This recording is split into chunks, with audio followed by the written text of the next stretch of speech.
All over the country, there are protests and walkouts happening today, but perhaps one of the more visual ones, at least in our area, is this one here at the Bethesda Chevy Chase High School. As you can see on this border fence here outside of the building, they've got all these white t-shirts hanging up. All in all, 199 of them are hanging here, representing each and every young person who's been killed by a gun just this year.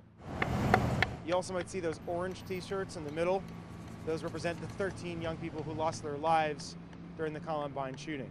We hope it serves as a reminder to youth and adults who see this about why we are fighting, and then hopefully we'll engage youth more in the movement for gun control.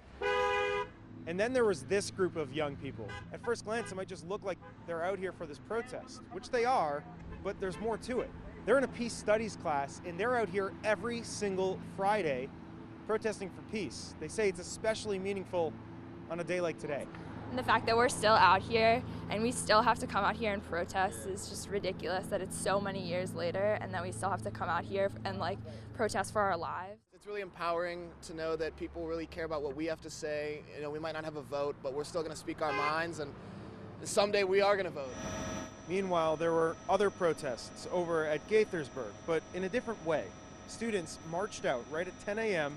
and went to the football field. The NRA has got to go! When I say that this is more than just Bethesda and Gaithersburg, I mean it. There are some 2,600 of these protests or walkouts planned across the country, according to the organizers. That's a lot of young people, all just trying to have their voices heard.